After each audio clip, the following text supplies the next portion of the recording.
the cheapest agent doesn't always get you the most money in your pocket, which is a common misconception. It might be like, oh, I want the cheapest agent, so I get more of my rental money in my account, right? But a really good agent will actually know how to get more rents and how to reduce the vacancy and how to, make sure the rents are being reviewed and going up each year. And that can actually get me even more money in my pocket despite paying that slightly higher fee.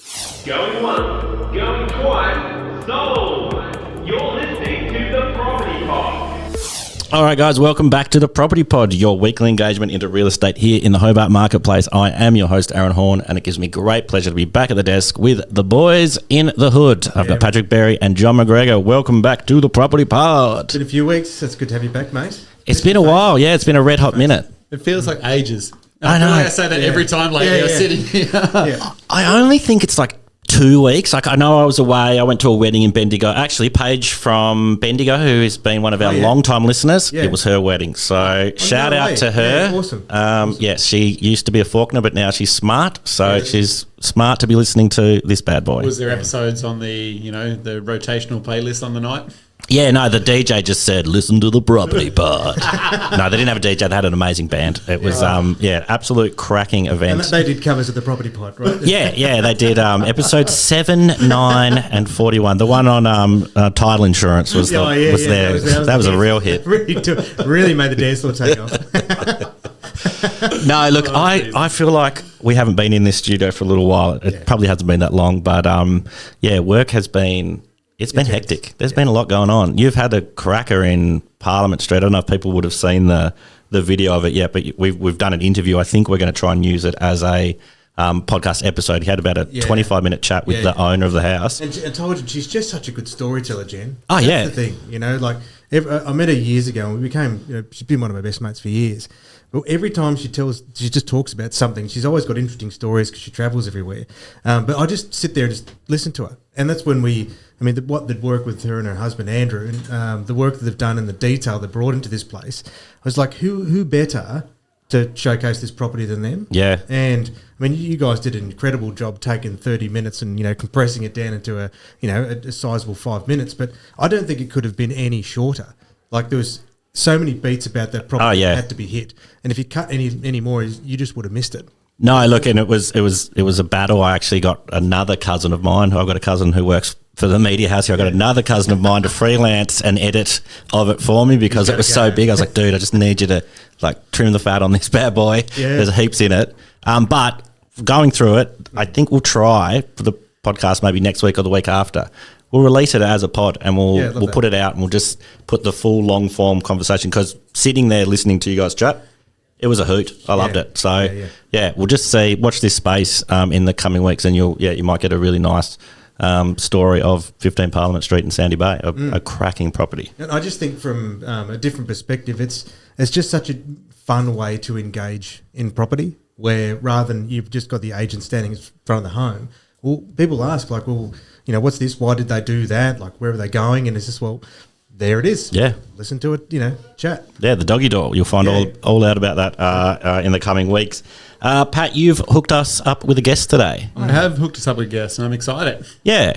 Who have we got? So we've got Hermione coming in. She's one of our business coaches here at 414 and has been a very long friend of 414. She's helped us out with software along the way and bits and pieces in our rental space.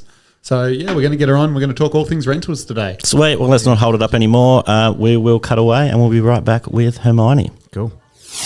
That's right, crew. We are here with Hermione Hart, an absolute stalwart in the real estate profession here in Australia. She is a business and personal development coach. She's just launched Sidekick Plus. She's the host of her own podcast. She's close to our hearts, The Real Estate Chicks. I think there's about 9 or so episodes live at the moment, but there's plenty more coming. She does that with her friend Courtney Hill. She's out there helping real estate business owners and people create strategies, systems and structures to grow with ease. Look at this intro. I know, tell me about it. And I only prepared it 5 minutes ago. Been part of the industry for 14 years, worked from here to London to Sydney, all across the globe. So an absolute superstar, and it's an absolute pleasure to have her on our show. Welcome to the Property Pod, Hermione. Thank you. Gosh, that's a lot to live up to. Yes, I know. Setting the bar very high.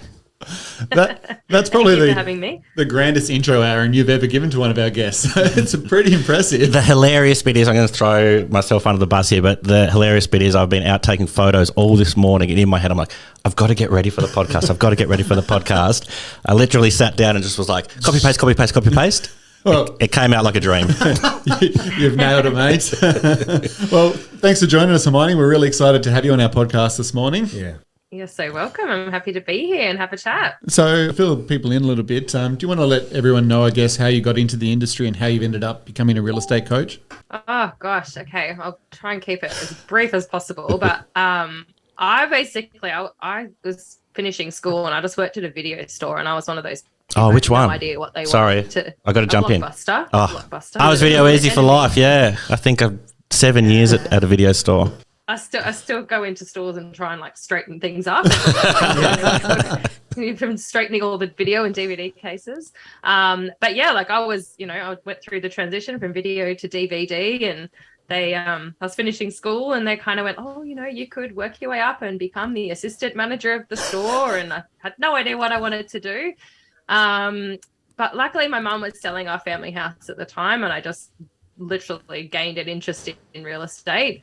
Went to TAFE, did my certifications, and just started working from the ground up. And over the 8 or 9 years, worked in lots of different roles in property management, and then moved out of the front line, worked with real estate software, worked for a real estate training company, and got some really awesome experience working with literally hundreds of different real estate agencies specialized in that property management space, all around Australia. So I've seen them all different shapes and sizes, the good, the bad, and the ugly. And I feel very grateful to support some beautiful businesses, grow and streamline and help them create businesses that support their lives and the lives that they want to live, and help provide customers with better service. So it's been a really cool journey, and I feel very grateful to be where I'm at now. Well, I can't even remember when we first met, Hermione, but it was very early in our agency's sort of growth, and you brought us some real estate software that really transformed how our property management department run.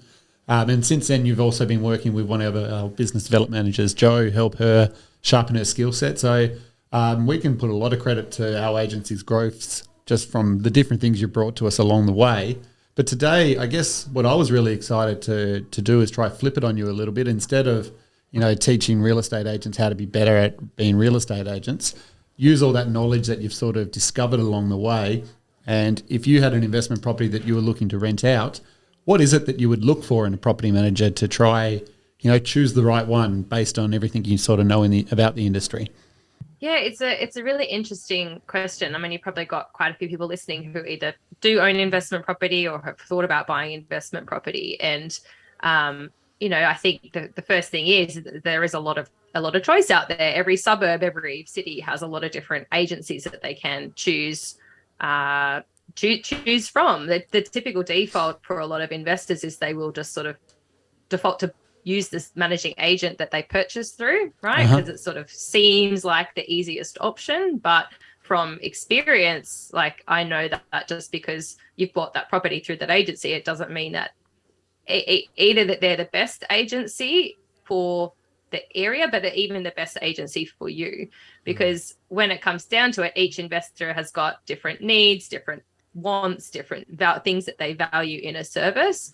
And so I think, for me, I know that I would be doing a lot more research to find probably the best local agent in the area that has probably the best reviews and the best client experiences, that has really strong processes. And it doesn't necessarily need to be the cheapest, as if I can see the value in paying slightly more. Because I suppose that's the common thing that, especially in the industry, people come up against. It's like, investors or landlords will just want to find the cheapest agent. But, when in my experience, what I can see is that the cheapest agent doesn't always get you the most money in your pocket, which is a common misconception. It might be like, I want the cheapest agent, so I get more of my rental money in my account, right? But a really good agent will actually know how to get more rents and how to reduce the vacancy and how to, you know, make sure the rents are being reviewed and going up each year.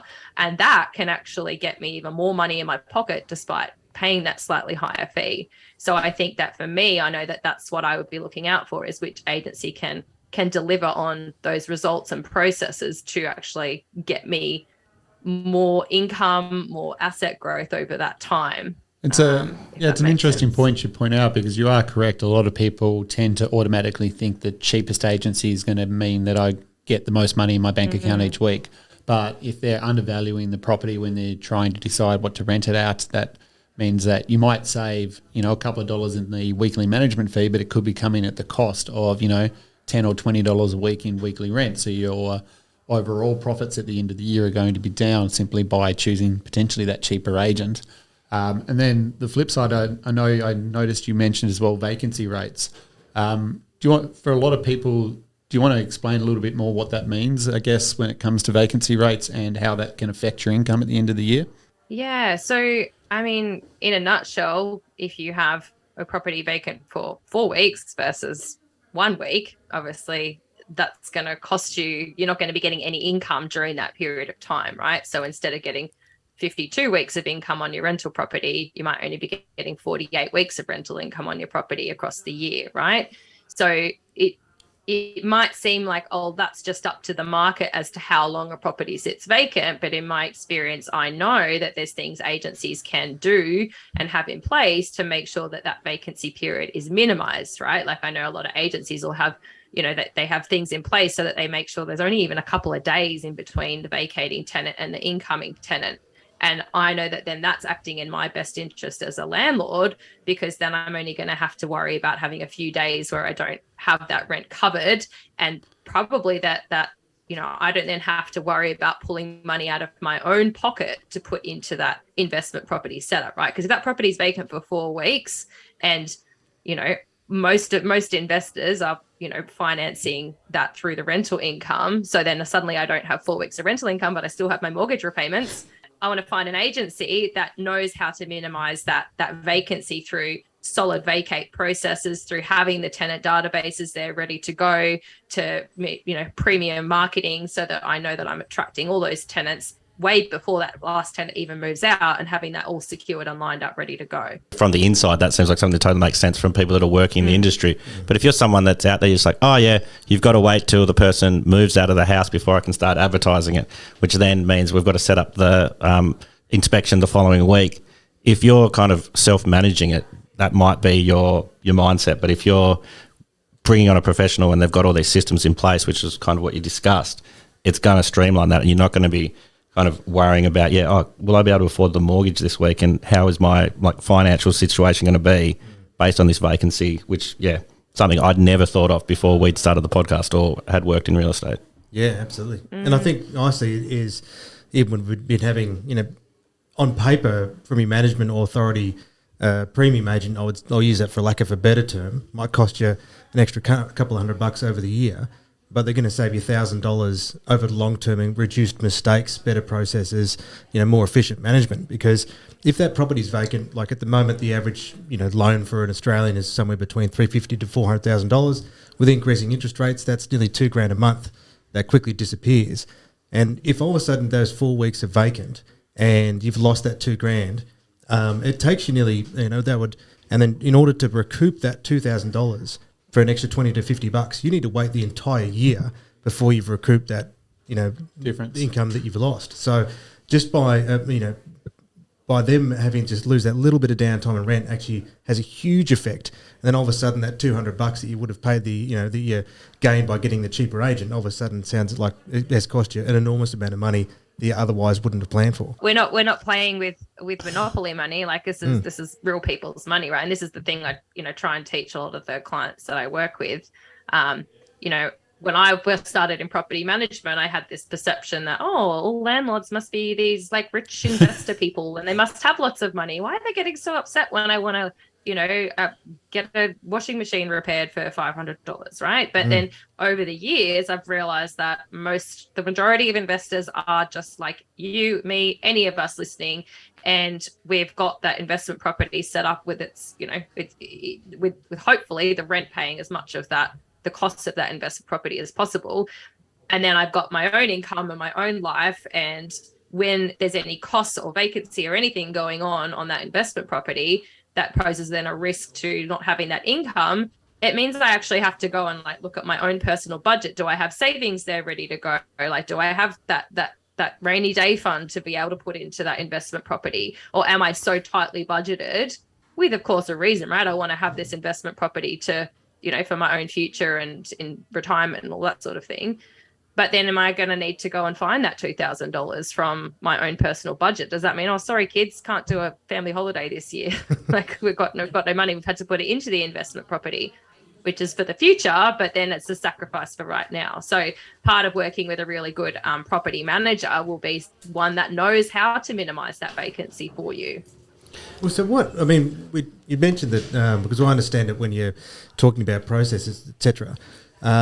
We can often get sold on shiny colours and a fast mouth. But what sort of questions would you be looking to ask when you're searching for the right company for yourself? Gosh, I wouldn't want to be. I wouldn't want anyone to have to do an appraisal for me. I think I would ask a lot of questions, right? Because That's why I asked. I'd be like, show me your vacate checklist. Show me your process and procedure for when a tenant gives notice. I'd probably be a real pain in the ass, really. I'd love it. But, Yeah, you would. You'd be all over that. yeah, but maybe for an everyday investor, it might be sort of saying, what do you guys have in place to minimize vacancy, and letting them tell you, right? Like for me, I'd be like, okay, well, I know it needs to come down to probably even before that when we're reviewing the rents, a couple of months before the end of the fixed term tenancies. A good property manager will be reviewing the rent and the tenancy and having the conversations months in advance of that vacate date to know whether that tenant is going to stay or go. Hopefully the property manager is doing the best negotiations possible to keep that tenant in place, right? Because if we can have a tenant that doesn't leave for 3, 4, 5 or more years, zero vacancy, right? And plus, if we're getting, gradual incremental increases that are balanced with keeping that tenant in place, that's in the best interest of the landlord, right? Mm-hmm. You can see a real gap where an agency doesn't really have that process in place, or maybe they some of them might send a message out saying, hey, do you want to renew your tenancy? And no one really gets back to anyone. And so it just lapses, and either that tenant moves out or that tenant goes on to a month to month and then moves out at a really crappy time over Christmas. It then comes down to, well, what processes does that agency have in place to ensure that not only is that conversation had, but it's followed up upon at that initial stage of renewal. So I can't remember what the question was. But what questions would I ask? I'd be sort of saying, well, A, what's your process for renewing tenancies and keeping tenants in place? But B, then what are you doing to minimize that vacant period for me? Because I know that that's a very costly time. I guess just one thing I just wanted to backtrack on. In your first kind of part, you were mentioning like you purchased a property from real estate company X. A lot of people might just think like, oh, well, now they've got to manage that investment for me. I know that's something, again, I'm the guy on the podcast that's from the outside that's like, I had no idea about any of this before we started. And it's kind of what launched the podcast into being like, man, you guys are having some interesting conversations. I'd love to know more. If I was to buy a property from, whatever agency it was, I would just think, I just make them manage it. How can we educate people that there are other options out there? I know you mentioned a washing machine before. I was thinking if I was going to buy a new washing machine, I'd be going online and reading review after review after review to find out what the best one is. But I envision a lot of people that just think, oh, well, no, I've got to go with that real estate agent because that's the one that gave it to me. How can we teach people that that's not the way to go about things? Well, you're up against a slight challenge because most agencies who are fairly switched on will be getting that sales agent to kind of be like, oh, it's easier if you just come with us, right? Like we make it easy, right? We've got the keys. It's the best option for you. And right? it is if you're buying from us. Yes. So let's just clear that up, everyone. You're buying from 414 is the best option. Well, Pat, I would say that let people go and look elsewhere and they'll still come back based on what you're doing. Yeah, right. Like, so it's the easiest option for us, but I also truly strongly believe that we are the best option because of X, Y, Z, right? Like, it might Yep. be layering something on from your perspective, but yeah, like it's a tricky one because again, for someone buying a property, like there's a lot going on, right? There's a lot to remember, there's a lot to think about. So when we're then adding in, oh, now I've got to make a decision on what property manager to use on my property. And I'm like, oh, it's easier and less time consuming for me to go with the easiest option. Sure. To tick and forget.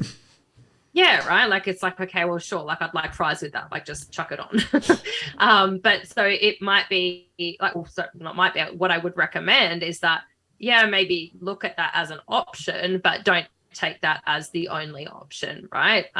It's sort of like if you book a flight to go somewhere and they send you the recommended hotels, like you probably don't just default to one of those. You probably end up going and doing your own research and finding out what will work best for you based on what your needs are for that holiday.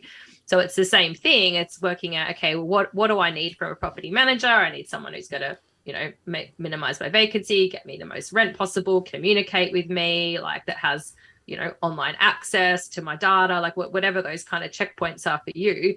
And also that social proof to go, okay, well, who else has already had a good or bad experience with this person? Because we do, like for everything else in our life, we go and check reviews now. And that's what a lot of landlords and investors are now leaning towards. And they are shopping online for their agency. So they're checking the Google reviews.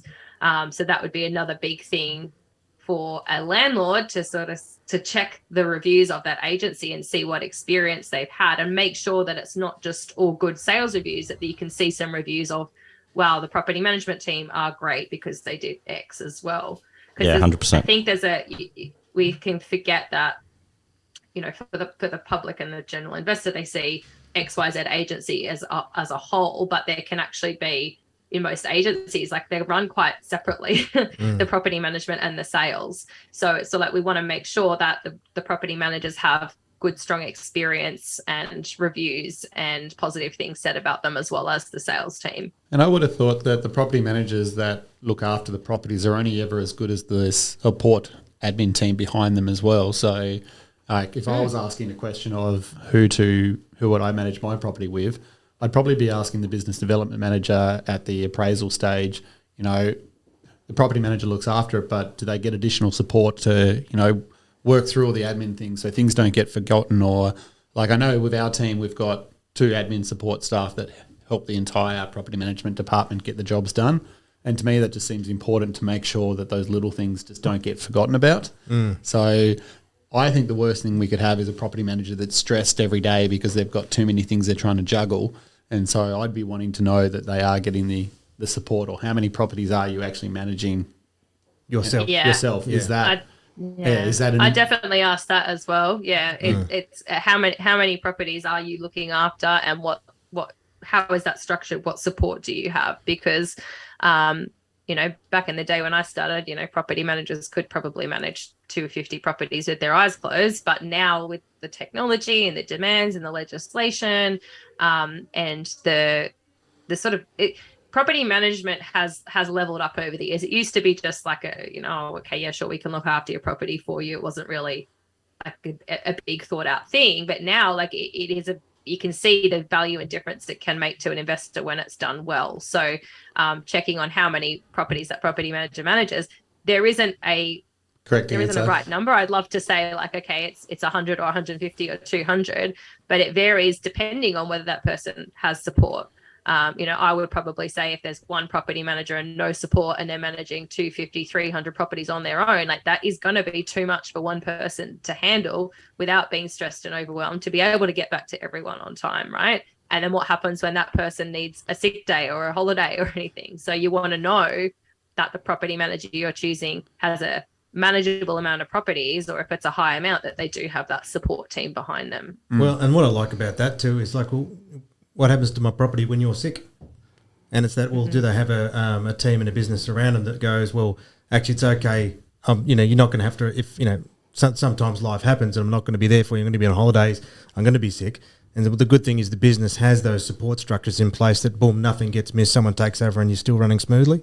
Whereas, if you might end up with one person that's managing an enormous amount of properties with for a lesser rent because they can support that. But then what happens when they're sick? Well, you got nothing. It's like Friday night rolls around at the Blockbuster or Video Easy. Yeah. You've got 2 people that are meant to be on shift, And they're gone. and one person doesn't show up. You've got to get the returns out. You've got to get the new releases back on the shelf. Hermione will feel me on this one. It's rough. Well, that's the thing. Like, you were in the Blockbuster, and like you see the bins full, and you're looking over the poor guy, as you were at Claremont, like, mate, what's happening? Yeah. Like, oh, my crew's gone. My crew's gone. Where's the Matrix? Is the Matrix out yet? Yeah. It's rough. I can never remember you being busy in this store. All I remember you is watching movies every time I went in. We had our moments. no. Friday night, Saturday night. No, that was product research. It had nothing to do about enjoying movies. Watching movies, stealing a couple of chocolate bars on the store. Oh yeah, a few cheeky Snickers here and there. Yeah. Oh, the good old days. Yeah, it brings it's like that the volume and capacity of what any one person can handle. It kind of brings that into question though, because I think a lot of the stuff I do, the work I'm doing in the industry at the moment is around burnout and stress for property managers, right? And making sure they know how to handle their own stress and how to better manage their time and how to avoid burnout. So a lot of that is around resource and how much one person can kind of take on. And so it's an important question. But I think it also brings in like the experience side of things as well would be another thing that I would be For sure. checking on is how much experience someone has, because a fairly fresh, newer property manager, whilst everyone needs an opportunity to learn and experience, like they're just not going to know some of the intricacies and legislation and how to minimize risks in the same way a really experienced PM would. There's some stuff that just comes from being in the industry for a long time, and you just know when that person says that, I know it actually means this, and I know to look deeper into a tenancy application, or I know that, okay, this is how I can get the best outcome out of this tenancy for the landlord. Like there's some of that stuff that you can't learn in any course. It comes from experience. So I'd be definitely looking at, the experience of that team, right? Even if it's a more junior property manager, is there someone else there that does have that level of experience? It's such an interesting point because it can even be in relation to having the right conversations with tradespeople, managing maintenance, organising the inspections. It's like, I've seen this before. We better look into this deeper, like you said. And if it is a fresh junior, and they don't have that experience around them, well, again, they're going to learn the hard way, and that's the only way you learn through experience. But unfortunately, I mean, let's be selfish. You don't want to be the landlord that gives them all their mistakes just to learn. Definitely. This might be a good spot just to kind of move the conversation over to Sidekick. Could you maybe kind of, have a chance to plug away at sidekick.net.au and tell us all about your newest venture and the podcast, etc.? Yeah, well, the podcast is like it's just been something that my friend Courtney and I, we've got no agenda. We just thought, let's just jump on and have a chat about life working in the real estate industry and a couple of the, weird and wonderful news stories that you hear from time to time. So that's just been a bit of a passion project, and it's been super nice to do something that is just for fun and having a conversation. We know the feeling. Yeah, it's just, and we've had some really great feedback of people just going, oh, that's great. I feel a little less alone. I know that other people are going through and experiencing the same thing I am. But yeah, Sidekick, it actually started, I originally created it as an outsourcing company. I was going to do sort of outsourced inspections and more admin support for real estate agencies and property management teams. But then I had my first child and couldn't do any of that. And just through the nature of what I was doing in real estate software, I would typically end up coaching and supporting and sorting people's problems out and helping people map out plans and those sort of things. So I typically my genius zone is much more coaching people and getting them to where they want to be. So Sidekick has been just coaching and consulting one-on-one with businesses. And then more recently, I'm stepping into like online courses. So like what I said before, I'm running an online course at the moment for property managers on how to manage their mindset and stress and time and communication and those sort of things so that they can be better property managers, feel less stressed, get along better with their clients and provide better service. So it's been really cool to create it. I work from home. I've got really good balance with my 2 young girls. And yeah, I'd really love to one day help other people kind of do what I do as well, because there's lots of opportunity for us to learn from other people who've already been there and done that as well in the industry. Yeah, awesome. No, it's super cool. It's one of those things where, if you have found your sweet spot and you know what you're good at, pivoting away from kind of your main skill set and being like, I'm going to try this other thing, you still kind of find your way back into the coaching side of things. But yeah, what is the thing they say? If you're passionate about something, you never work a day in your life. Is that how it goes? Is that how it feels at Sidekick? Or is it just like the girls are just like, mum, come back? See, I must say I do a lot of my own personal development, right? Yep. And then a lot of what I teach is sort of what I've kind of been through myself. Yep. And so I've been through, the push to kind of grow a business and get it up and running to a stage that, has good income, right? But then you get to this stage in running any business where you're like, oh, this is great, but like my life is very burnt out and I have no freedom. So over this last year, I've been like redesigning my own business to make sure that whilst it provides for me income wise, it also is balancing with my life and allows me to be a mum and gives me the freedom, and that I'm not just consumed by it 24/7. So I've ended up now, a lot of my clients are small property management business owners who kind of want the same thing. They've grown their business to a certain stage, but then they're like, oh, this isn't what I signed up for. I want to have this, but I also want my life. And so I work with a lot of, small to medium property management business owners to help them grow in a sustainable way and kind of get their life back. You could kind of say you're trying to get your mind's vacancy rate back to a healthy medium. Exactly. Landed it. I was only saying before, sorry, I'm just going to go off. I was only saying before, we haven't done this for a few weeks and I feel really rusty. I don't feel rusty at all, boys. I'm feeling good. We could do like 3 more of these today. It all started with the intro, mate. Let's go on. I think that's a great place to jump off. Thank you so much for coming in and or being at home and giving us some of your time. We do really appreciate it. It's been a really interesting chat. I think the podcast is called Those Real Estate Chicks. It's kind of your little passion project on the side. So look that up anywhere you can find it. Sidekick.net.au. Hermione, thank you so much for coming in and being part of the Property Pod today.